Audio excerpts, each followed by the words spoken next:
All right. Thank you very much for coming. Thank you for IFPO and Kenyon Institute and the famous Muna bookshop for welcoming me tonight. Actually, I left Palestine in 2011 and I happened to be back for personal and private reason in Palestine, and then suddenly I got this invitation that of course I couldn't refuse. So the book has been written in 2010 and 2011. It was the brainchild of my experience in Palestine, in Ramallah, in Gaza, that started in 2002 with the incursion, the Israeli reoccupation of autonomous Palestinian autonomous area. Up to 2011, I left because I was hired by Le Monde and they wanted me back in Paris, so I left the country. So the book actually, it came up as a very gradual process. At the beginning, I wanted to write something very casual and I guess maybe very boring about negotiations. And when I went to a French publisher, I told him, okay, I have this idea, what do you think? And he said, Khalas, yani, stop thinking about it. We've read that Malayin Mara, yani, too much times. And we started talking. And, you know, I told him about my life in Ramallah, about how Ramallah is a very strange, weird city, fascinating in a way, a little bit worrying on the other side. And I told him that in the few years I spent in Ramallah, I saw so many changes, and he was very interested by that. And suddenly he told me, this is it. This is the topic. This is the subject. We've never read about that. That could make a book. So he asked me to dig this approach and to come back to him with another proposal, with a plan and so on. So it took me just a few days to write down a plan, because it was in my mind, even though I wasn't aware of it at the beginning. But once he put the finger on this idea, it was very easy for me to come up with a new plan and so on.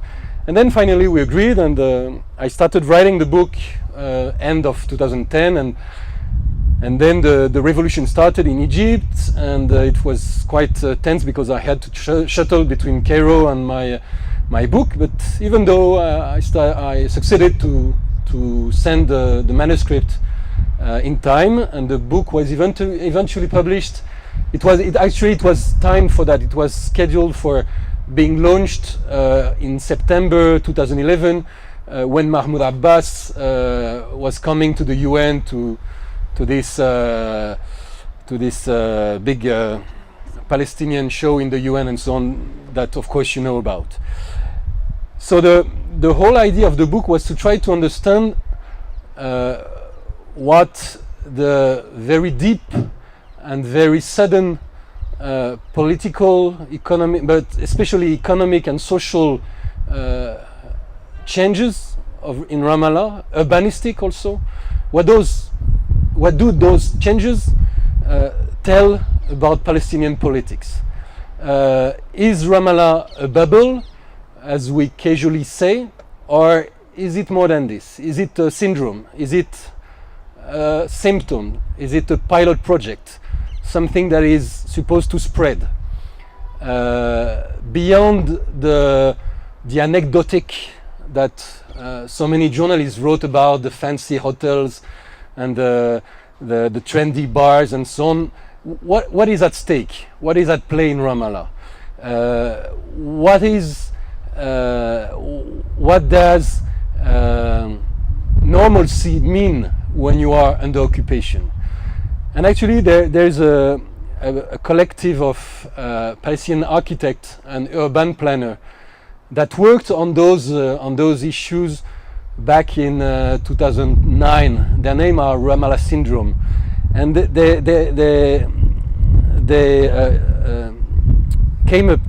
they invented this phrase that I think is very suitable for the Ramallah, for the impression that catches you when you arrive in Ramallah. They spoke of hallucination of normalcy. And I think it's exactly Ramallah. I mean, you're caught, you're immersed into a city that has many trappings and aspects of a mini metropolis, but it's still under occupation. Ramallah is like a gray zone, you know. It's not completely occupied, because when you are in Ramallah, I mean, provided you don't go to the checkpoint, and provided you don't wake up at 4 o'clock when usually the Israeli jeep enter into the town to arrest some Palestinian militants or people they deem to be militant, you barely see the occupation, unless you're very familiar with, for example, urban planning and all the restrictions that Israelis would put for the development of the town. But you barely see occupation. So it's not completely occupied. And I would say by many aspects it's less occupied than East Jerusalem, because Ramallah has been able to develop some kind of coherent urban culture, because there is some kind of planning. There is the ability, even within the constraints of the Israeli occupation and the Israeli zoning, there is the possibility to develop itself in a somehow coherent way. But in the same time, it's not completely free. So I wanted to explore this gray zone. I wanted to explore this paradox. And this book is all about that. I wanted to understand, to sum it up, I wanted to understand what is the price to pay for the return to normalcy. When you are under occupation, there's no return to normalcy that doesn't carry with it a price, political implications. I wanted to dig that. The book opens on a short history of Ramallah, and actually it was you know, very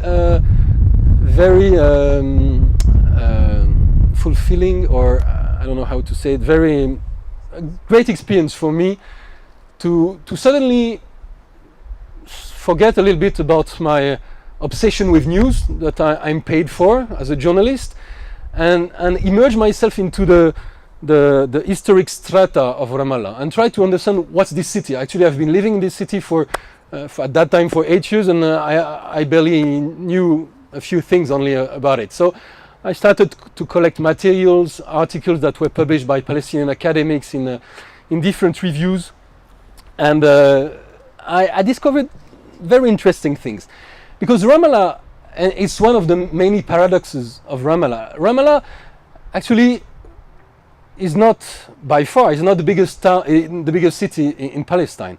And if a city should have been designated for being the capital of the PA, maybe it should have been rather Hebron or Nablus, who are more real city than Ramallah. Ramallah, until the 40s, the 50s somehow, was a small town, and it suddenly exploded into something bigger than small town. It suddenly evolved into something that is far bigger than what it was supposed to be and what it was doomed to be by many aspects, because of several stories, because of several historical incidents. The first one is the arrival of two missionaries in Ramallah by the end of the 19th century. Their names are Eli and Sybil Jones, and by 1869 they opened the Ramallah Friends Girls' School, that maybe some of you are familiar with. It's still a school now. Afterward, a boys' school has been opened, and this school, created in such a period where there wasn't so many educational institutions in Palestine. This school has been instrumental, has been crucial in opening the small town of this era to new modernity, in opening it to new horizon, to different people, and to different horizon and possibles. So those two missionaries opened this school. Suddenly the school, acquire a good reputation. People are coming not only from Ramallah, but from Jerusalem, from different towns in Palestine, even from Lebanon. And then it brings new people. Teachers are coming from the States, so it brings new experience, new way of life, new background, and so on. And slowly but surely, Ramallah will start to send some immigrants to the States. And in Palestine there is some kind of specialization in immigration. I mean, the area of Bethlehem, a lot of people, they went to Southern America because of Catholic Christian relation. I mean, many reasons. I'm not here to discuss about that. In Ramallah, there was some kind of specialization with the United States. So many people in Ramallah, they started to move to the States. The brother went, his brother then followed suit, and then a cousin, etc., etc. Those people would stay there a few years and then come back. They had made a little bit of money, so they would open some shops, they would build nice villa and so on. So the process of modernization of Ramallah started at that moment. I'm not here to tell you about the history of Ramallah from an historian point of view. So I will jump to another character that I deal with in the book. Her name is Aida Aoudeh. She still is somehow the owner of a very surprising hotel whose name is the Grand Hotel. Even after 8 years in Ramallah, shamefully, I should confess, I never heard about the Grand Hotel. But in the course of digging for this book, I heard about it. So I was curious. I went to discover and to understand what's this hotel that so many people spoke about with, stars in the eyes, shiny eyes, and as if, I mean, the only name of Grand Hotel would bring memories of a lost period, of a great period, and so on. So for those of you who are familiar with Ramallah, when you walk up Rokab Street going to the Ramallah Tarta, Grand Hotel is on your right hand side. You just walk up a few dozen of meters. There's a nearby taxi service station and you ask for it. I mean, usually people, they would know. And this Grand Hotel was one of the best known hotel in the region in the 50s, in the 60s. It was the embodiment of what Ramallah was at that time. In Arabic, people would say Masyaf. So Ramallah was a summer resort. People would come from the Gulf, from Lebanon, just because the weather was good here, especially for people living in the Gulf. And at that time, Ramallah had a very lively nightlife. So this Grand Hotel was the main destination for all those people willing to entertain themselves, to live the good life, and so on. So the legends say, I've not been able to double check that, but I mean, people say that Sophia Loren came, that Omar al-Sharif and Faten Hamama, his wife, had their honeymoon in this hotel.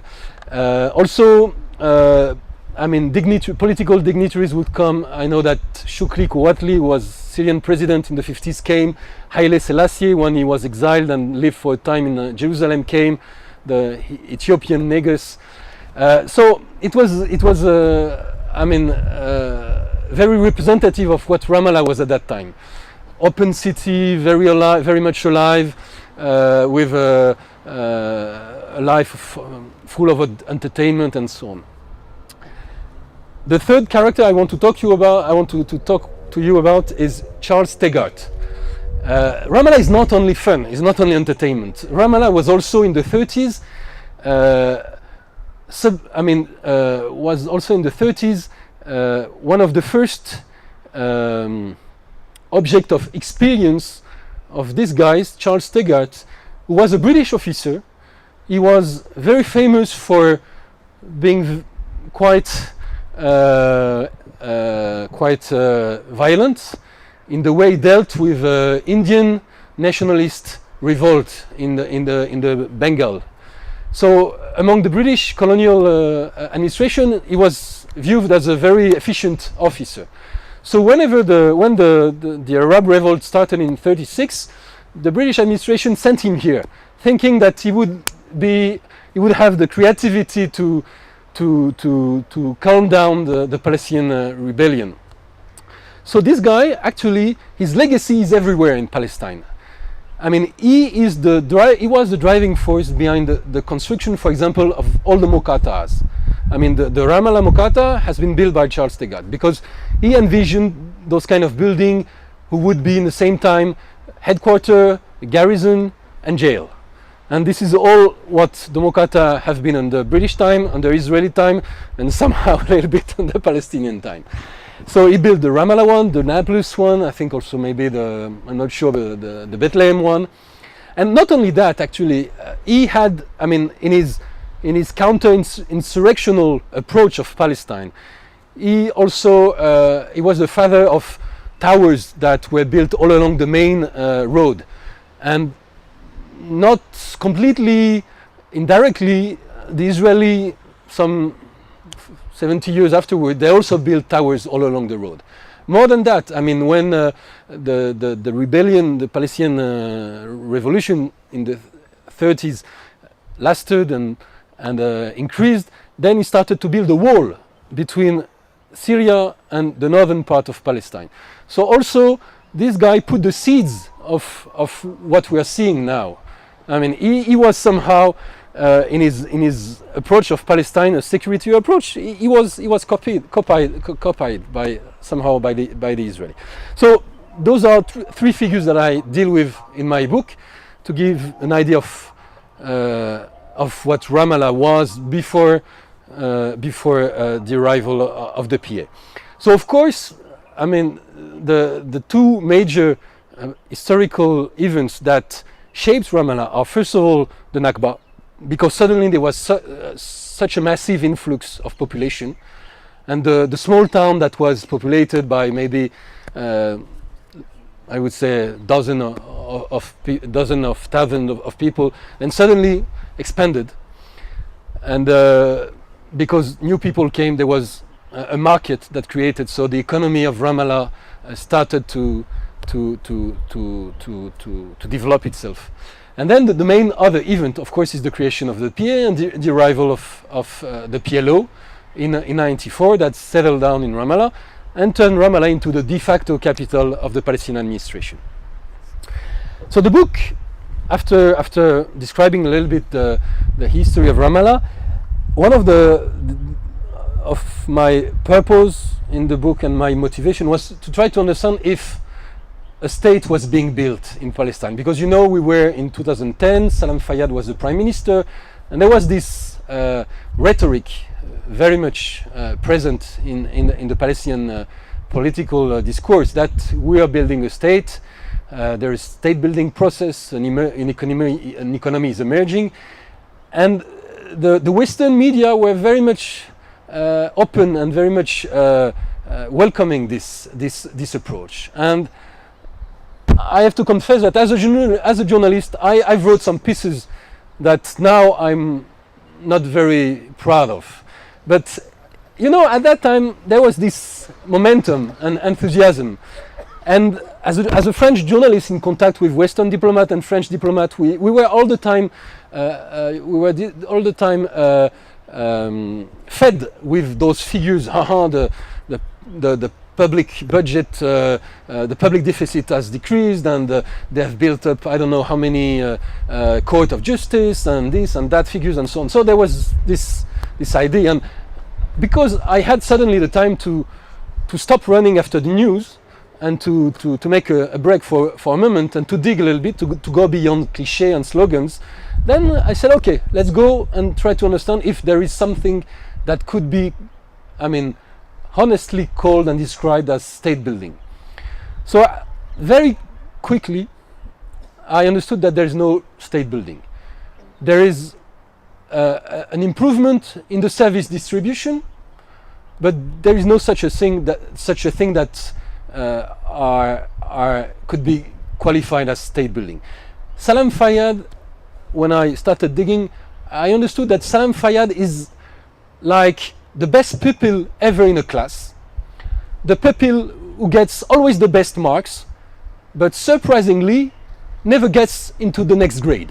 You know, this is what the PA is about: doing good efforts, having good results somehow, but never being awarded what their good result should grant them. So the obstacles to this very good people being accepted in the next grade, the obstacles for me are threefold. The main one, of course, is not a surprise, is coming from the Israeli occupation, and it should have been obvious from the beginning, but surprisingly it wasn't. So I dealt with a program in my book whose name is Asikuda. Cygne is a program that whose aim was to equip, train, empower the Palestinian Custom Department in the Palestinian Finance Ministry. And one of the main tool that was brought into Palestine at that time is a very high-level software whose name is Cygne, high level. I mean, something that every custom officer is dreaming of. And so the Palestinian custom officers were equipped with this software, were trained with this software. And it was supposed to bring some sophistication, some new skills, and some new capacities into the Palestinian custom services.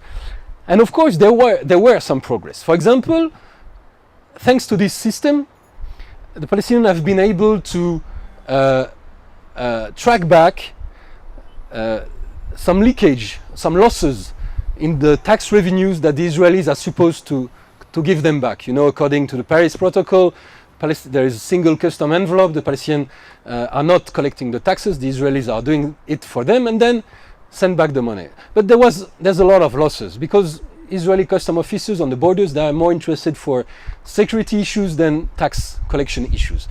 So this software helped the Palestinians to put their hands back on some losses.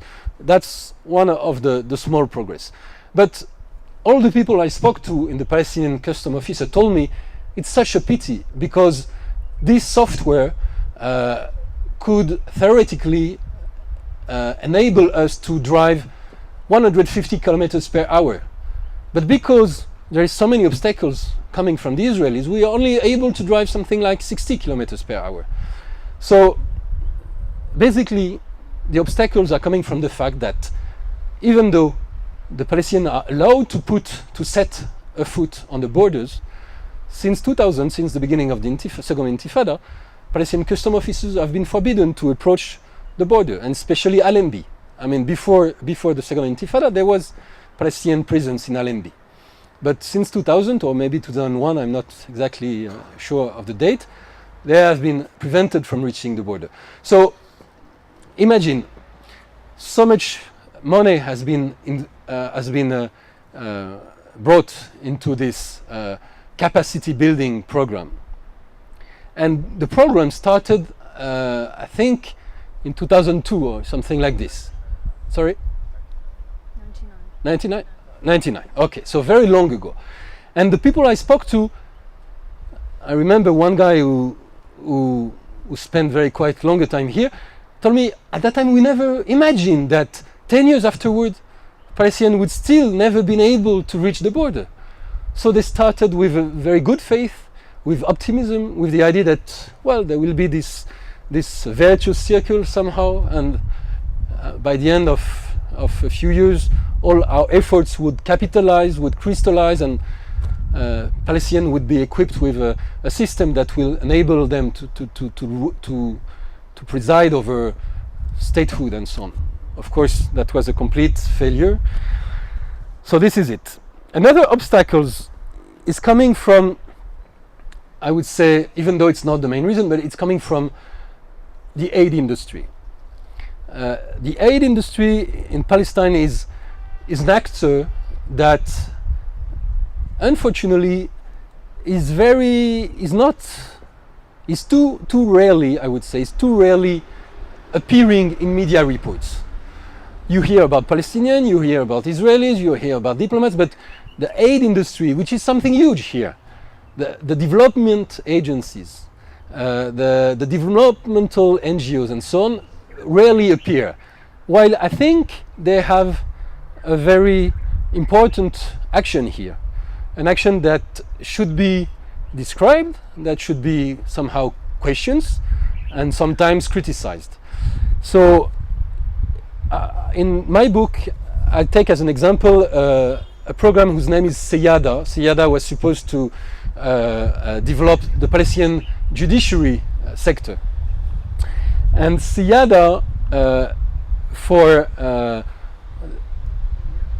experts in a state building process, Seyada is like the embodiment of everything that shall not be done when you want to build a development program, and especially statehood program. So I'll not go into details, but especially the first phase of this program was very poor in terms of achievements and results because of many reasons, because so many state actors were contributing. I think I counted that more than at least 13 different state and international organizations were acting in the judiciary sector empowerment program. So can you imagine how difficult it is to organize, to coordinate 13 different actors with budget? I don't remember I have the figure somewhere. I mean, the budget that was poured into this sector was very important. So anyway, it's a sector that really is a summary of many mistakes that are too often done by the aid industry, the development NGO, the development agencies, and also the embassies, the you know, all those AFD and GTZ and so on, those very powerful agencies. One of the third obstacle is coming, and it's not the main important, of course. I mean, the occupation is the most efficient in terms of preventing and thwarting the Palestinian efforts. But Palestinians are not completely beyond reproach. I wrote in my book about how the public sector and the ministries themselves have been resisting to reforms, and especially in the Palestinian ministries there is this level of general directors, and general directors usually they are Fatah people, and many experts in public sectors reform and so on told me that it has been very difficult to move those people, to bring them into the reform process, because they are Fatah. They have been recruited according to their political allegiance, and not most of the time not their abilities or their know-how or expertise, and there are a real obstacles to reform. I remember that before I left in 2011, I interviewed a guy. At that time, he was the only Director General of the PA who wasn't from Fatah, and he told me it has been a crazy struggle for me to be upgraded from Director General to something like Deputy Assistant Minister. And even though he succeeded to get the salaries that was coming with this level, he didn't get the title. The Democrata, this level is awarded by the president, starting from up to Director General. This is something that is being decided by the president, and he told me that the president was refusing to sign his formal upgrading, even though he got the required salary. After, in my book, I move into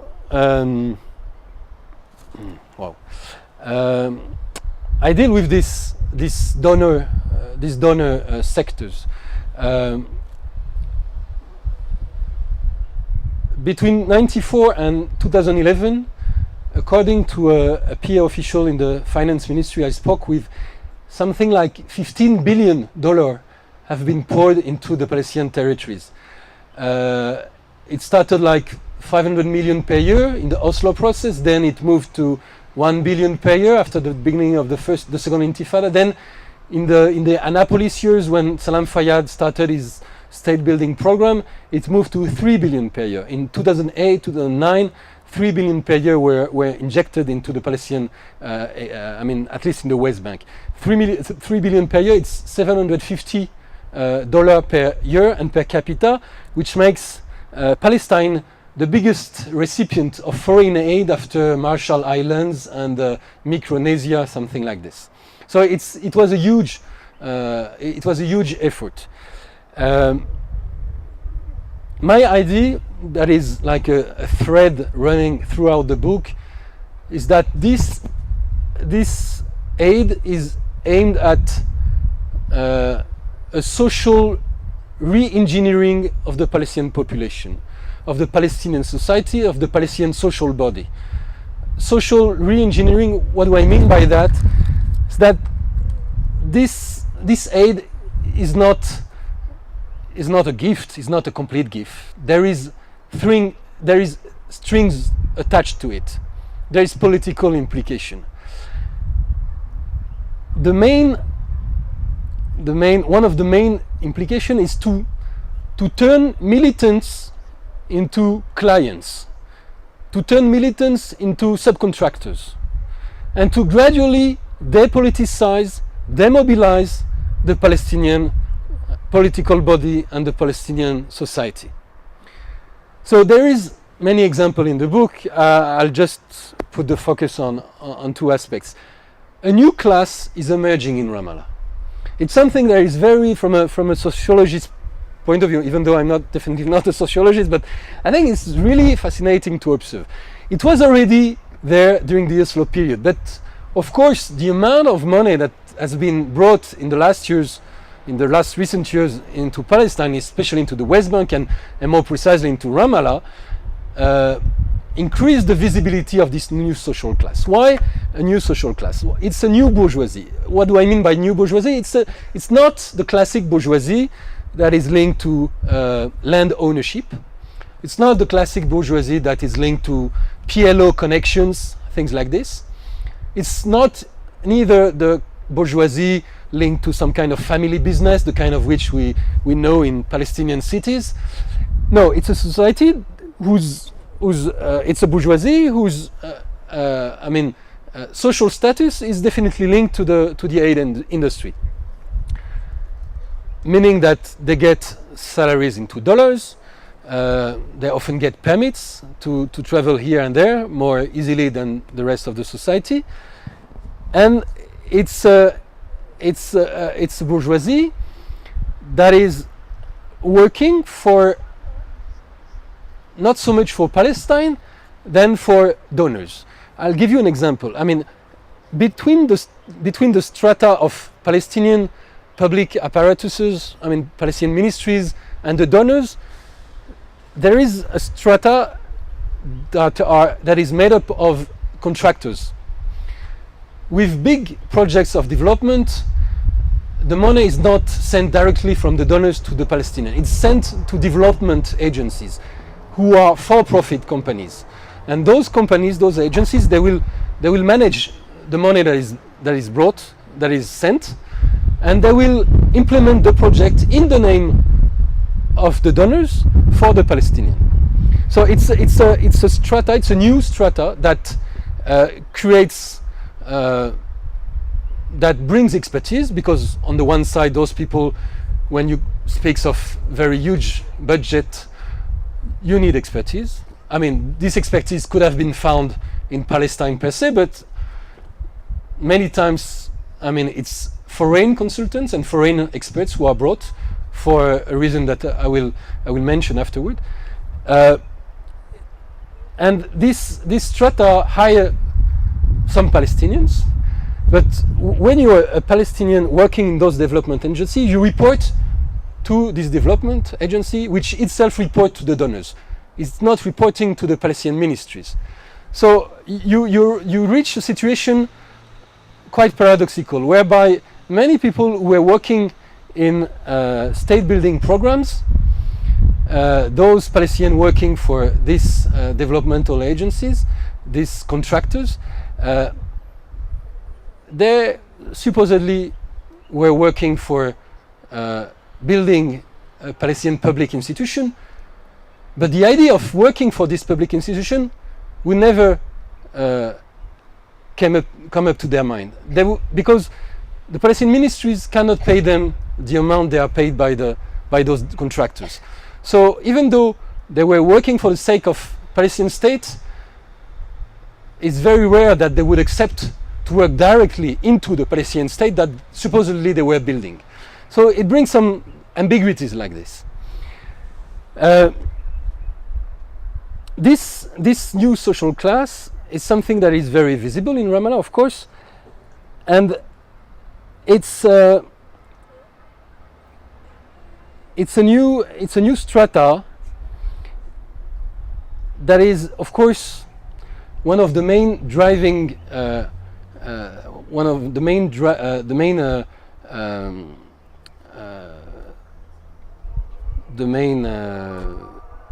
venue, the main driving force behind the depoliticization process I mentioned.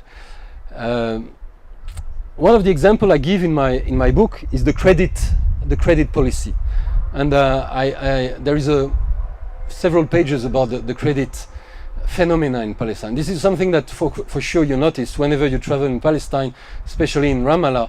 I mean, you meet so many of those huge, gigantic advertisement boards for Palestine Bank or Cairo Amman Bank, and all of them, they are advertising for this new loan that will allow Palestinians to build a flat, to get a flat after 30 years.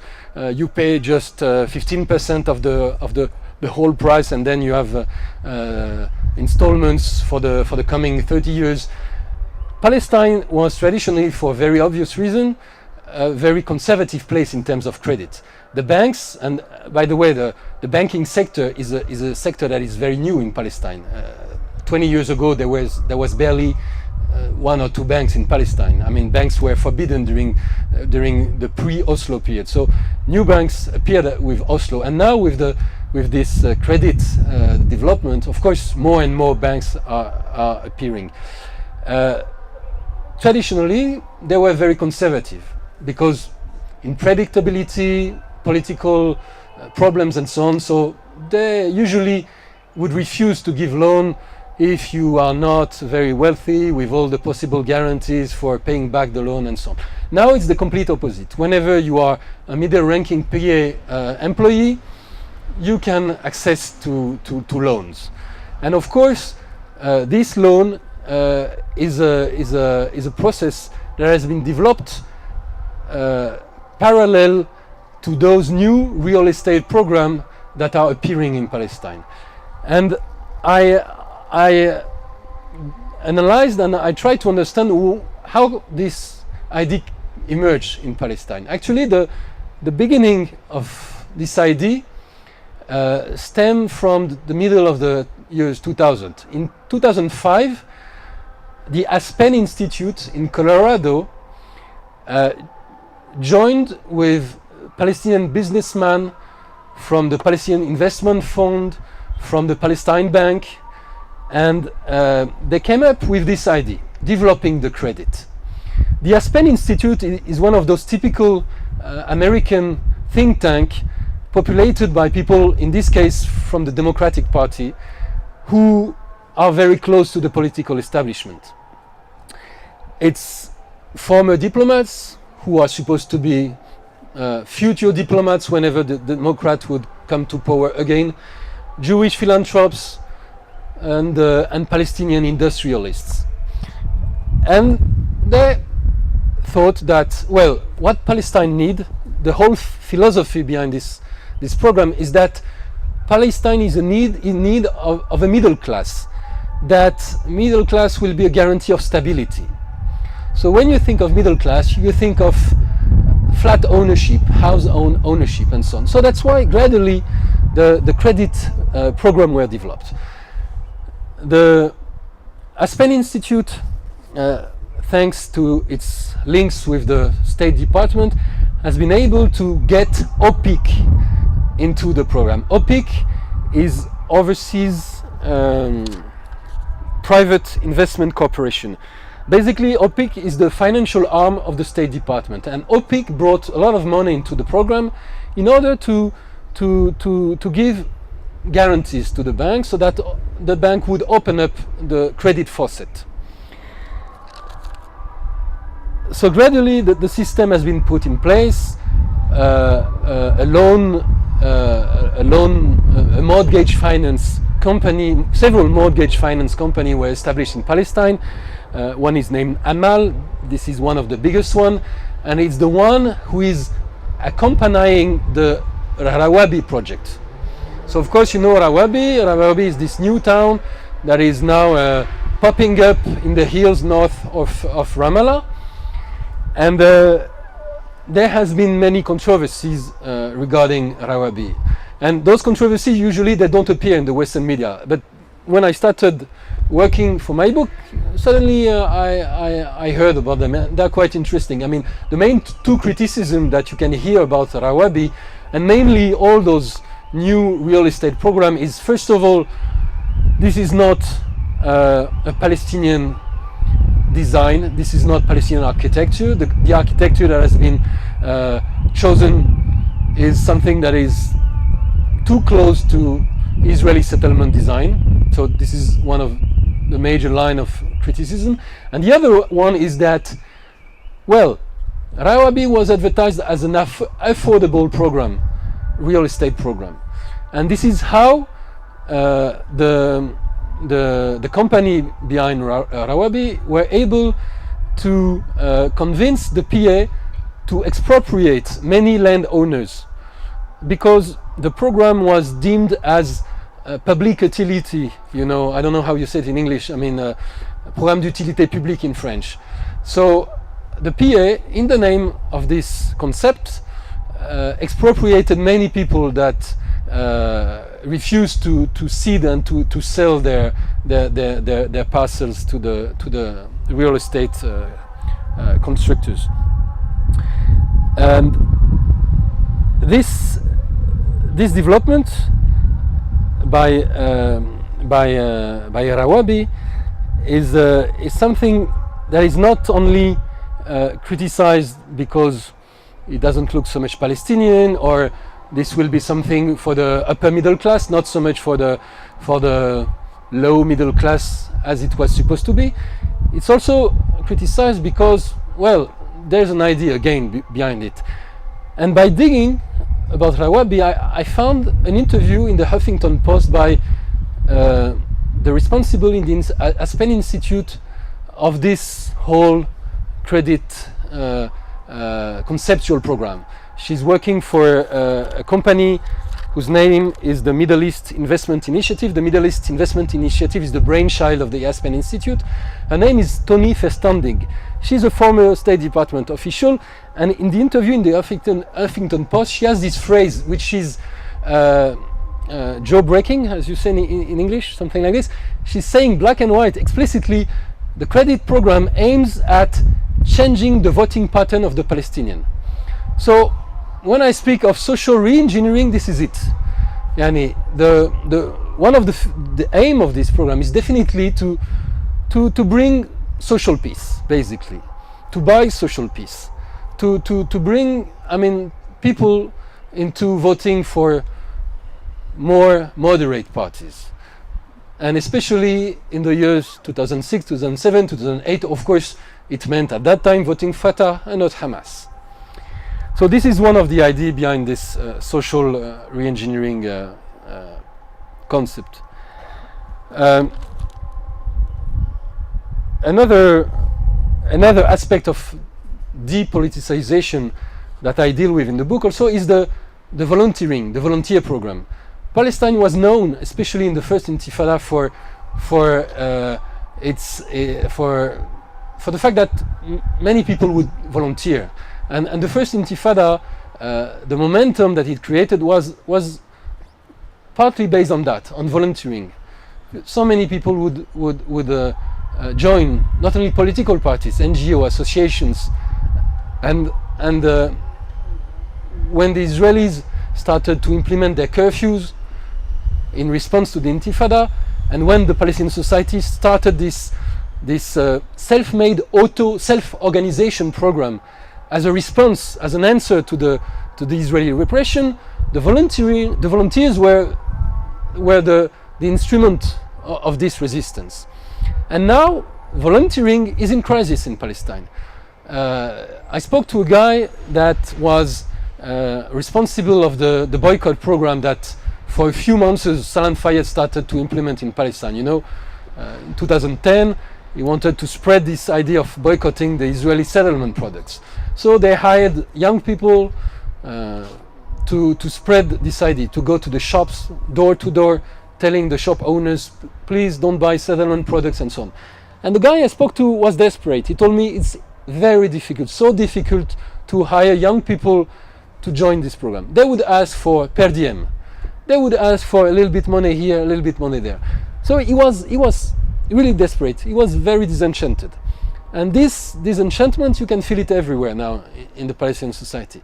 It's something that is permeating, I mean, of course the political sphere, but also the social and the youth organization.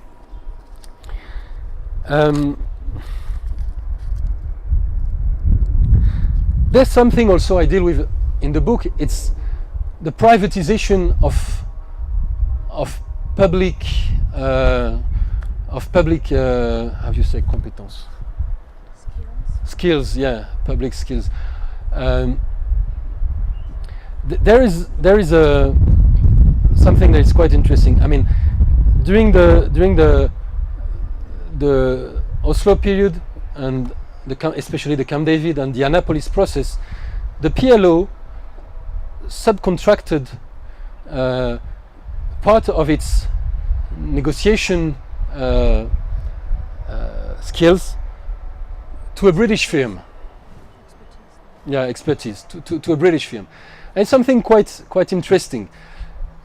The Adam Smith Institute, which is a contractor, one of those development agencies that I spoke about, was awarded the contract of managing the Palestinian Negotiation Office. And when you think of it, it's quite amazing that a liberation movement would subcontract its core activity, negotiation, to a for-profit company. So, of course, they had some good reasons somehow. The Palestinian capacities in terms of negotiation, especially in the late 90s, were very poor. So they were strongly encouraged by the international community to hire this kind of company to try to empower, to develop their expertise. But in the same time, questions should be asked. When you privatize such a crucial, such a key sector of your core activity, liberation or negotiation in this case, this is something quite that should be questioned to the least. So this is one aspect. Of course, this tendency to privatize is the byproduct again of the Israeli occupation. Now, the water sector. It's very well known that in the water negotiation between Palestinians and Israelis, Palestinians are faced with many obstacles. It's difficult it's quasi impossible to dig new wells. It's very difficult to bring pumping systems and so on.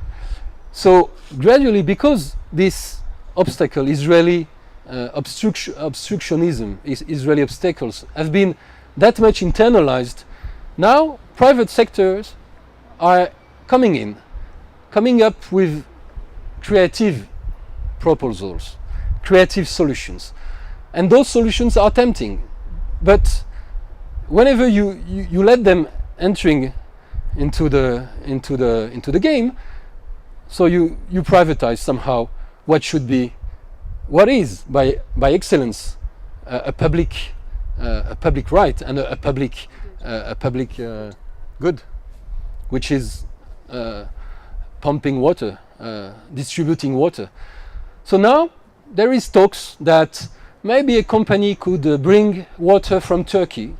Maybe another company could build a desalinization water plant and so on. So this process is something that is now very much at play in Palestine, and it's something that should be dealt with caution, I think.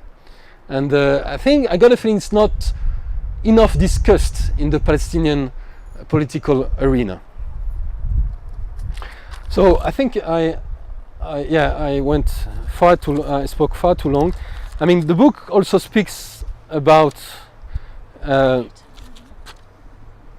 diplomacy. I mean, there's a whole chapter. There's two chapters. Basically, there's one chapter about what I call the peace regressus. You know, in French we say processus de paix. So I coined the phrase régressus de paix, meaning instead of process, which means the idea of going onward, going backward. Yani. So what I mean by régressus de paix, it's that of course the Palestinians, instead of expanding their area of power, I think, even though this state building was very much into the air, was the mantra of the Palestinian administration at that time, I think the Palestinian public area of powers shrinked. You can see it in many aspects. I mentioned the fact that Palestinian custom officer cannot access the border. Another economic aspect. I mean, in the Oslo years, the PA was able to distribute residence permit to businessmen wishing to invest in Palestine. It's no longer the case. So there's many examples. I don't have one in my mind now, but the book deals extensively with that. And then I speak of what I call the parable. The parable of cherry tomatoes. The parable of cherry tomatoes is a phrase that was presented to me by a friend of mine. He was a diplomat some years ago, and his idea was that here in the Palestinian Authority area, diplomats are faced with so much difficulties, that they are reduced to micromanagement.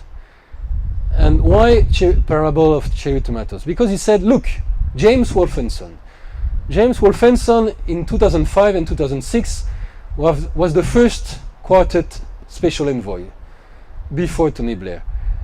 And James Wolfenson was just, had just retired from the World Bank. He had this huge connection, maybe the best address book in the area. A guy able to call Condoleezza Rice in one telephone call. Many Jewish friends, also somehow well respected by Palestinians. So he was the right guy at the right place, supposedly, when Gaza was about to be evacuated by the settlers, and there was a need for economic recovery. So he was in charge of jump-starting the Gaza economy. And after less than a year, I think, James Wolfenson just resigned. And the result of his 10 or 11 months in office is quite poor. James Wolfenson, even though he was James Wolfenson, with all his expertise, all his knowledge, all his connection, was not able to get the cherry tomatoes out of Gaza. And why cherry tomatoes? Cherry tomatoes was one of those niche products that the settlers in Gaza, in what was called the Gush Katif, one of the main settlement blocks in Gaza, it was a niche product that the settlers would market in European stores and market. And those products they had already marketing filière. What?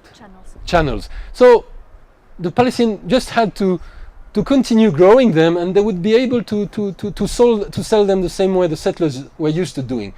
But because of Israeli obstacles, James Wolfenson was barely able to get a few containers of cherry tomato to exit Gaza. So That's the whole idea. Even when you are the smartest, the most powerful diplomat, you are doomed to micromanagement. You cannot move on a big project. And since then on, I mean, Tony Blair was faced with the same difficulties, and I guess, I mean, all the coming diplomats would be faced with the same difficulties. In Palestine, as a French diplomat used to say, quite high-ranking actually, he used to say the only way to get things done is to be militant. And coming from a diplomat, that was really surprising. Huh? What did he mean by diplomat? It means that you have to play not so much by the rules. You have to bypass a little bit the rules.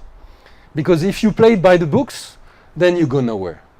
And the few diplomats who have been able to move a little bit the lines are usually junior diplomats or quite young diplomats, because they are not the focus of media and they are not the focus of Israeli attention. They have been able to move a few things here and there.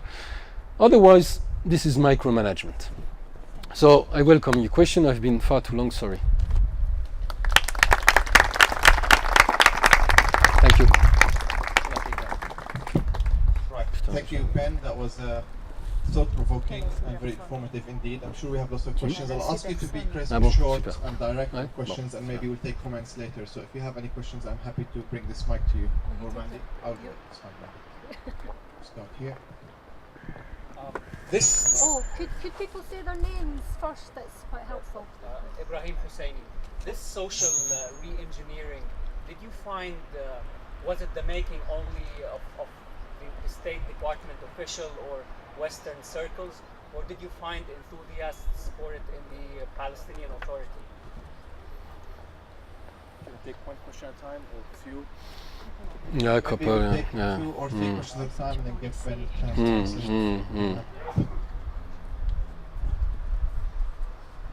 Imad from the Educational Bookshop.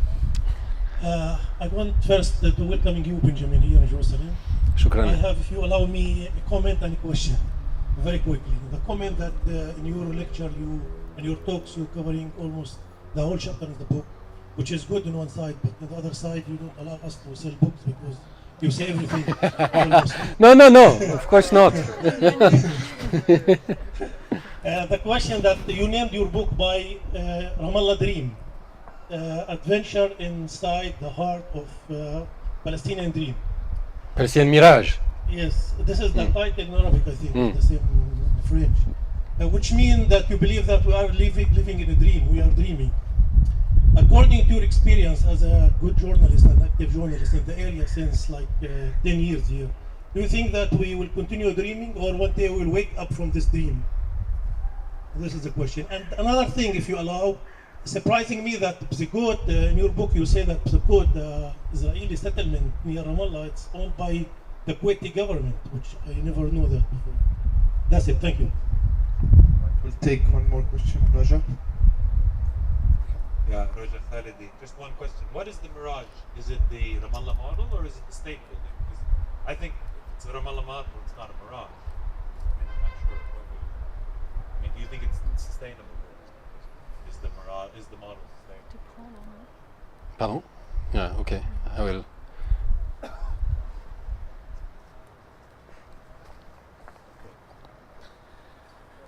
All right. Regarding the first question, if there is some enthusiasm for this credit boom on the side of the Palestinians, yes, of course. I mentioned the fact that this program was fathered. I mean, the whole concept of opening up the credit to a very large segment of the population, it's coming from discussion that took place in Aspen, in Colorado, between American think tank analysts and Palestinian businessmen. And one of the main proponents, one of the main supporters of the credit policy is a Palestinian think tank, actually a Palestinian Israeli think tank, whose name is Portland Trust. And the Portland Trust is also one of the main driving force for bringing neoliberalism thinking into Palestine. And the Portland Trust is co-chaired by, on the one hand, Samir Leileh, who is the Padico CEO. Padico is one of the biggest holding company in Palestine. It's behind many real estate program, tourism companies, and so on. And on the other side, it's chaired by an Israeli.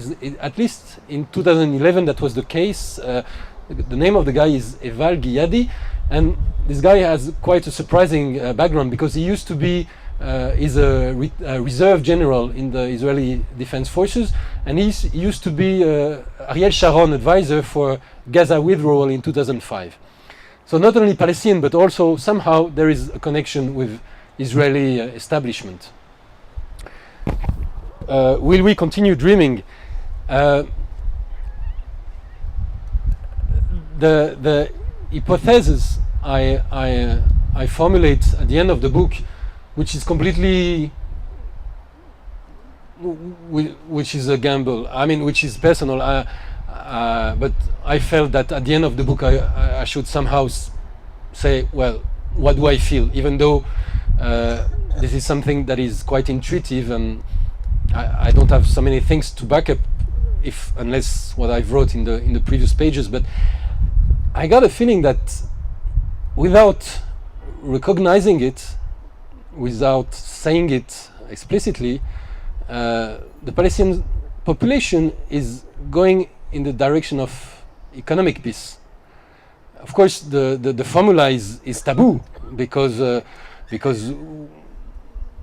people here know very well that economic peace is no peace. But I got a feeling that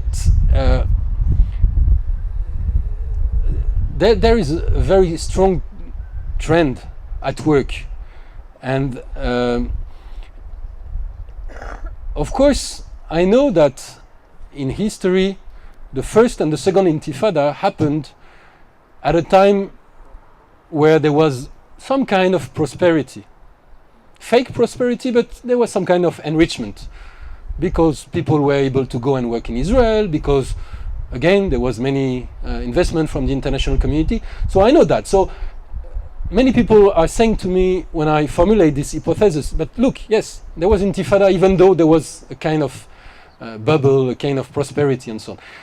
I think that the difference now is that is the extent of the political crisis. In 87 and in 2000, there were political parties. There was some political idea that were able to move people for negotiation, for military struggle, you name it. But there were ideas. Now I got the feeling that everything is discredited. The negotiation, the military struggle, even the non-violent struggle is not working, to be honest. I mean, it's Belaim, Nabi Saleh, a few more villages, that's it. I mean, it didn't pick up. So what are the Palestinians left with? I think, at least for the time being, Palestinian population is focusing on accumulation of economic and social capital. And in this way, more and more, I got the feeling that they tend to resemble to the Palestinian in Israel. I mean, I got a feeling that the evolution of the Palestinian social body in the West Bank slowly is getting closer to the social evolution of Palestinians in Israel, who, as you know, put the nationalist claims a little bit down and try to find their way to profit somehow of opportunities for economic development, educational development, and so on, even though there's many, as you know, barriers to that, but still trying. So the book ends with the idea that we are heading into the direction of the binational state without saying it, without discussing it, without recognizing it. But of course, when you drop the nationalist claim, when you focus on economic and social, of course there is this process of dilution somehow of the political demands, which enable Israel to build more and more settlements, which gradually erodes what is remaining of the possibility for two states. So, I mean, if this continues, we will find up with a de facto binational state, even though it's not theorized only for a few little intellectual circles and so on, even though I don't know if, and I guess the majority of the Palestinian population doesn't want it, because they understand that it will be not only de facto apartheid, but also by law. But I got the feeling that this is the evolution. So, yeah, this is my answer. What is the mirage, Ramallah, or the state building? I mean, if this tendency is continuing, Ramallah could go on, could still thrive with foreign donations, with the little freedoms that the bureaucracy of occupation grants Ramallah and so on, and could become the capital of the Palestinian autonomous area that would be on both sides, on the Israeli side and the Palestinian side. If we think of a binational entity, it could be like this. But for sure, I get the feeling that the state building is a mirage, for sure. Ramallah, maybe it can continue like this, but state building for sure, yeah. We can take another round of questions. Ouais,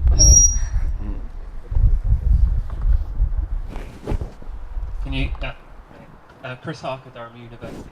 Can I take you back to the beginning of your talk when you used the word model and ask you, is it a model? And by that I mean simply a model being something that's kind of copied and exported and moved around. Has what's happened in Ramallah been moved or exported or replicated?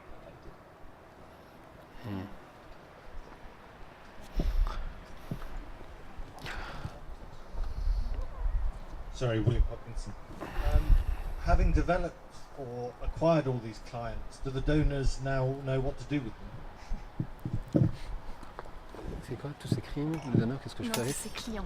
Pardon? Maintenant que les donateurs ont développé tous ces clients, Ouais. est-ce qu'ils savent qu'est-ce qu'on va en My faire? name's Joseph Shaw. I work at Monde Network in Bethlehem. I just came from a talk by USAID in Ramallah, and it put donors on my mind.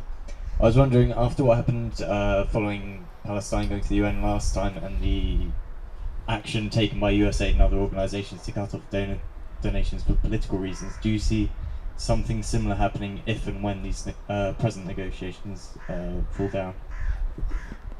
Excuse me, I didn't get it. Can you repeat the question? I was just wondering if you thought that when the current negotiations fall down, Yeah. And there is pressure on both sides, is it likely that the donors on the US side are going to pull out in the same way they did last time as a form of disciplining the Palestinians? Helga Baumgarten from Barthe University. I'm afraid I haven't read your book, but I wonder if you wrote anything on the development of the police and security sector, and especially the role the foreign donors are playing in this. And would you relate this to the difficulties in starting a new round of non-violent protest, or even going in the direction of, never mind what kind of an intifada? All right.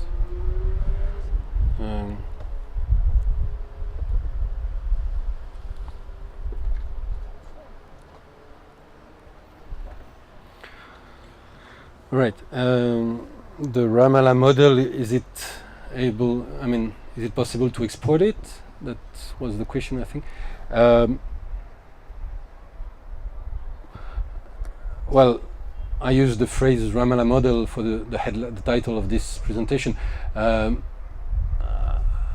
I don't think that there was, a Deus ex machina who thought about the model from scratch and built everything and put the different pieces of the jigsaw. And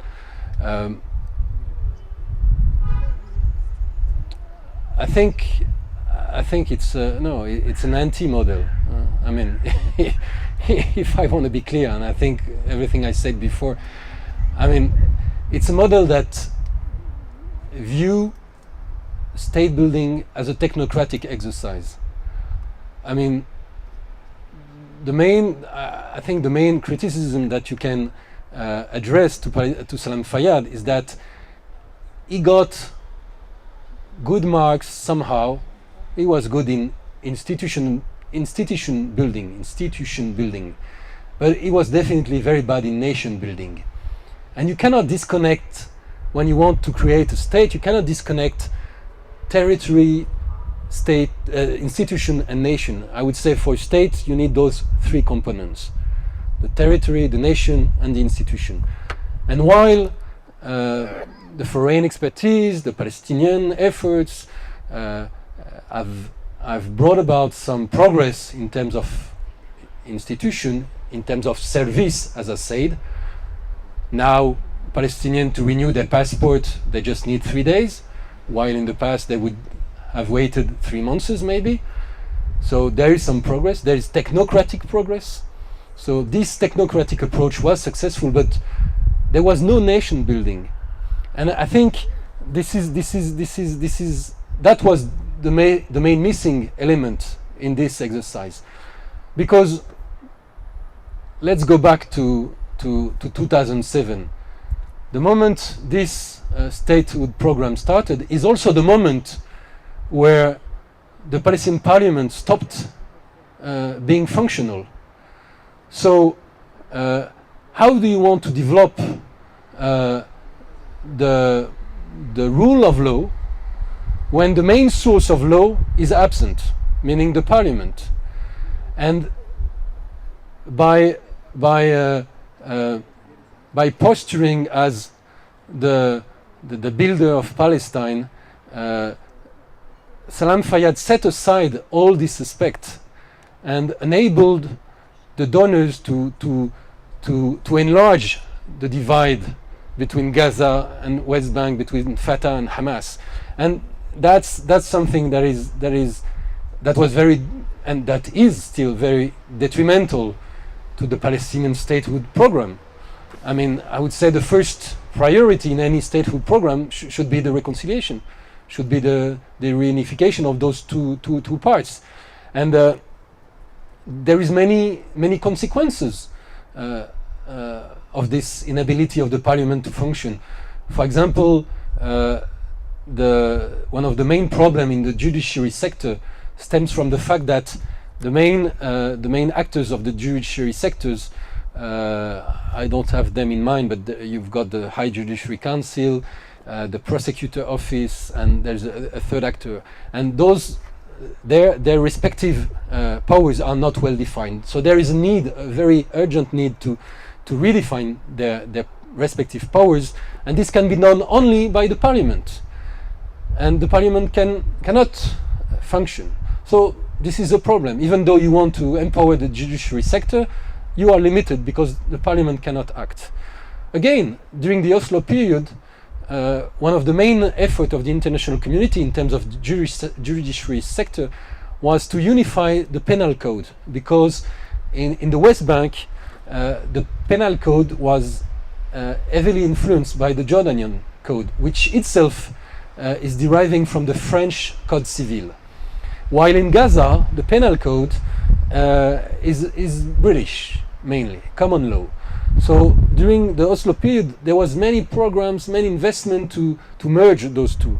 And now, because the two territories are going apart, it's the same for all those for this penal code and so on. So the judiciary sector cannot be anything else than dysfunctional, because the state of democracy is dysfunctional now in Palestine.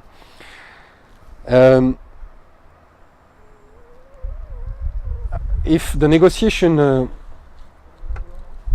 collapse, will the US, the donors, pull out?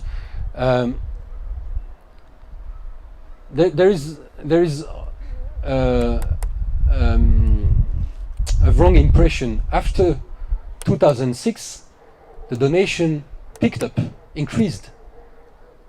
Even though Hamas was elected, the donors not only maintained their level of investment, but increased it. As I said, in 2008, 2009, $3 billion were invested into the Palestinian territories. The issue, the thing is that this money was channeled not through the Palestinian Finance Ministry coffers. It went through a very sophisticated system that I detail in my book, which was very sophisticated. The name was TIM, Temporary International Mechanism, and this mechanism was again managed by a contractor agency. It was managed by ING, International Management Group, which is a European contractor. And the whole aim of TIM was to enable the donors to bring money still into Palestine, so to avoid economic crisis to some extent, while in the same time maintaining the Hamas boycott. So TIM was somehow genius. They set up a system that enabled the donors to make banking transfers directly, for example, from Brussels to the Palestinian bank account of the Palestinian PA employees. In some case, it came through the Palestinian presidency in Ramallah. But they created a very shrewd system that bypassed the Palestinian institution. The same institution that they put so much effort into building, suddenly because Hamas came, they did their utmost to bypass them and to void them from their substance somehow. So if the negotiation collapse, I don't know what's going to happen, but it's not compulsory that, I mean, donors will withdraw from the Palestinian territory. Regarding the PA security program, you're right. There is a whole chapter, or there's several pages about it, and thank you for mentioning it, because I didn't speak about it. Of course, security program was one of the main emphases of the statehood program, and while there was some progress in terms of public order, for example, it's not directly security program, but I mean there was more trust in the judiciary sector. More complaints were filed to the Palestinian courts and so on, and there was some development, maybe a little bit more discipline in the Palestinian police and so on. But I think what the Palestinian security program was about, it was mainly about beating Hamas. In 2007, 2008, one of the biggest fear, maybe this fear was a little bit manipulated for a strategic purpose by the PA, but one of the fear was that what happened in Gaza would repeat itself in the West Bank. So in 2008, 2009, and it's very, I mean, deeply explained in the book, the Palestinian Security Service focused their efforts on dismantling the Hamas infrastructure in the West Bank. So again, in the name of state building, there was a denial of democracy, and there was a policy that has been implemented that was very that brought a lot of division, and of course was completely opposite to any kind of nation building.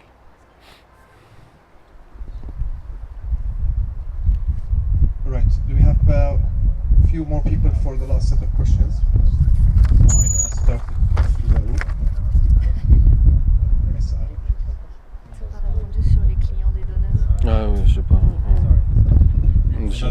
You talked about the donors in different contexts. You talked about what I would call some good donors and maybe some less clear, at least in terms of their intentions. I mean, you referred to the Aziguda program in your book as a little gem. You didn't mention it. A little? By the United Nations.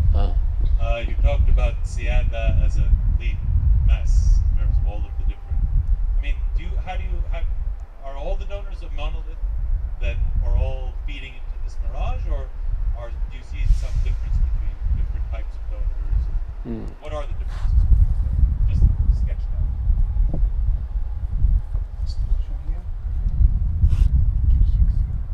I have a related question about the donors, and you were talking about the more sort of social impact of the donors, such as the way that it ends up that people are working for the donors, not for the Palestinians, that there's a sort of bourgeois class which came out of the aid sector. I can't comment on Ramallah because I only arrived in Jerusalem today. However, working in the aid sector in many different countries, it's a similar context, unfortunately, in a lot of different places. Would you say that there's something about the culture of Ramallah in terms of how it's grown which makes it more susceptible for these social impacts of the aid money and the way it's structured?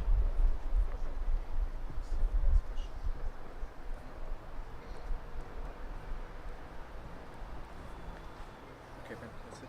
Last two questions. Are there differences within the donor community? Yes, of course. I mean, I'm sorry if I sound too. If my tone and my words are too much accusing and so on. But I hope the book is more nuanced and brings some different point of view. I mean, I mentioned in the book the fact that UNRWA, for example, is trying to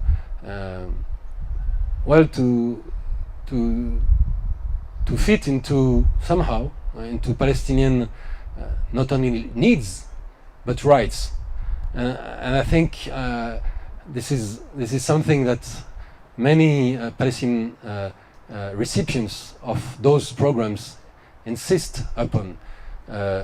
We as Palestinian must be thought of not only in terms of needs but also in terms of rights, which means bringing back politics into the elaboration of those programs. And of course this is exactly where donors are very constrained and shy. I describe in my book an event that was quite emblematic of the aid industry constraints and ambiguities. A Palestinian NGO was awarded in 2009 maybe the prize of the Human Rights Prize of the French Republic. It's a high distinction. It was awarded to Pingo for its work in favor of Palestinian reconciliation. And it appeared a few days before the prize awarding ceremony that Pingo is calling for BDS and for boycott of Israeli products. You're familiar, I guess, with BDS, boycott, divestment, sanction program. That is one of the main demand of the Palestinian NGO sector regarding international community. And the French Jewish lobby started to say this is a scandalous. French Republic cannot award a prize to such an NGO who's calling for a boycott and so on. So the prize that usually is awarded in the Quai d'Orsay, the French Foreign Affairs Ministry, was at the very last minute delocalized to Sciences Po, which is the French Institute for Political Sciences. This is the first time that Sciences Po organized this ceremony. But just to downplay the criticism of the French lobby, they did that. And not only that, actually Bernard Kouchner, who was the French Foreign Ministry at that time, instead of saying Mabrouk, congratulations to the NGO, started to lecture them. And that was an amazing moment, you know. Those people who came from Bethlehem, from Ramallah, Allenby, 2 days of traveling, they expected to be congratulated. Instead of that, the French Foreign Ministry started to tell them, this is not right, you shouldn't call for a boycott and blah blah blah. And the people there, they were just flabbergasted, you know, they couldn't believe their ears. So it's an example of how, I mean, suddenly when you start to bring politics, and BDS is something that Palestinian society is asking to, whenever we deal with a donor, we want those rights and not only those needs to appear. We want vocabulary to be inserted in the program, and we would like the donor to take a stand regarding our demand. You want to deal with us, so listen to our demands, not only to our needs, and BDS is the main demand. And unfortunately, I got the feeling that very few donors are able to incorporate BDS into their interaction with the Palestinian society. Is Ramallah more susceptible to these impacts?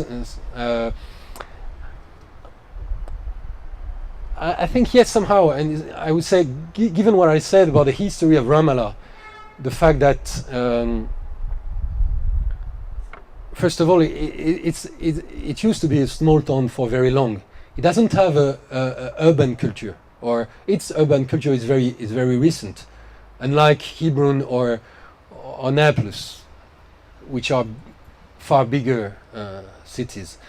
So maybe because of that, Ramallah is more sensitive to this massive influx of money. And also, I mean, as I said, Masyaf resort, summer resort town, city, Ramallah never really developed producing strongly producing economic sector. Since the 50s, Ramallah was mainly oriented into service, you know. So this is also a reason why this phenomena, which is mainly a bureaucratic phenomena, started in Ramallah. But also the main reason is because this is where the Palestinian,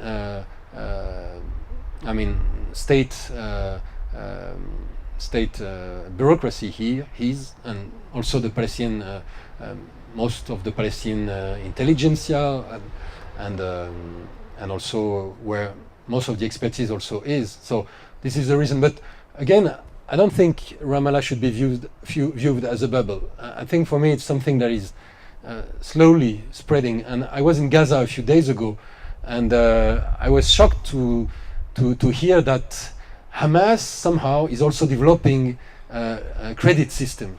They have, according to their Islamic beliefs and so on, but still, this is the philosophy is the same. And in Gaza, you see more and more, especially those days. I mean, with good weather and so on, so many people are going to the cafe, and there's been a lot of new cafe, etc. So, of course, the dimension, the magnitude is cannot be compared with Ramallah, but there is this idea somehow of developing consumption, neoliberalism form, and downplaying a little bit the political claims and the nationalism demands and so on. Right. Before officially close, I know I have some corrections from here very shortly. Thank you. I'm Kurt Hansen from the International Management Group. I just want to make a small clarification concerning the temporary international mechanism. It was not managed by ING, it was managed by the European Commission.